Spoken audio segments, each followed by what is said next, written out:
Hello, friends and homeschoolers and fellow rock and roll enthusiasts. It's just Uncle Larry checking in. I was thinking about something that I thought I might share with you guys who are into old guitars and the history of old guitars. I got an email recently from a guy saying, you should name your burst, your 58 burst should have a name like the boot burst or something like that. And I'm like, it's already got a name to me. It's the Mailbox Letter Burst. And here's why I say that. You see these, right? You see where I'm pointing with the little mouse thing? You can barely see three little shadows of mailbox letters. And a guy who watches the show called Ben Brandt sent me a while back a photo he found of the original owner of this guitar. Check it out. Lord knows what year this was taken, but you can clearly see the mailbox letters right there in the same place. And here's a photo of that same guitar in the 80s that was taken by a fella, and I can't remember his name, but I met him at a guitar show recently, and he said, did you get that photo?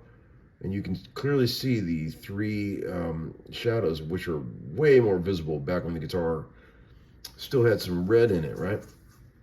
You can barely see it now if you look at it in person, but it's very, very faint. So if anybody knows who this fella might be, please let me know. I have no idea which city this photo was taken in. And this would be a real long shot here, friends.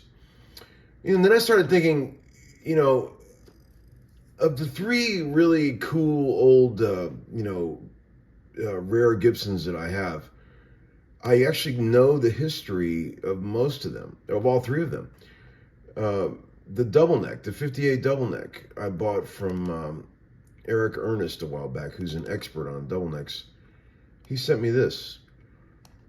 There's that guitar right there. A guy in a band called Keetie and the Cats. See this? Keetie.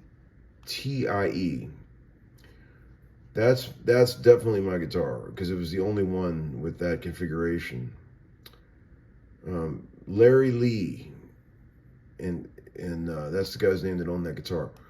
Pretty cool. Here's another photo of him right here, plunking away on it. There's old Larry Lee. Wonder if he's still around. Anybody out there know Larry Lee? Here's one more cool photo. Check this out. I like that one. That's pretty cool. Oh, Larry Lee. And then I started thinking, well, shit. The 57 Goldtop, remember back, a while back when I did that video where I finally figured out what it said on the case that somebody had tried to cover over, and it was Darrell Ellis. And I found the video of a guy from Iowa who was like a Western swing player playing this guitar, which I think is the 57 Goldtop that I have, although there is some debate to that because you can see the one he has here in the photos has a Bigsby, but there is absolutely zero evidence that the one I have ever had a Bigsby. So it's a bit up in the air. I'm not sure, but how many dudes out there had a 57 Goldie like that? There's only 400 ever made. Here he is playing with his Western swing band. Looks like there's two of these guitars in this photo. Like, what is this guy playing over here? Look at that tweed bassman just sitting there. Old Fender lap steel. Pretty cool. God, I love shit like this. And I know some of you guys out there do too. Just the archaeology of these things. Like, I've always said, I wish these old guitars could talk, man. But really what I wanted the reason I'm showing you this is because I just wonder if anybody knows who this might be. I know this is a real long shot. real long shot. But wouldn't it be cool to find out at least who this guy was or is? And the guy, I know the guy that took this photo.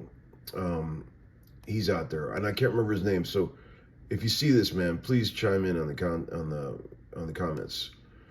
BCR was the name of his guitar shop, and I've forgotten his name, but just throwing that out there, friends. Okay, and there's my screensaver on my little computer that I've had forever. All right, friends, have a great night.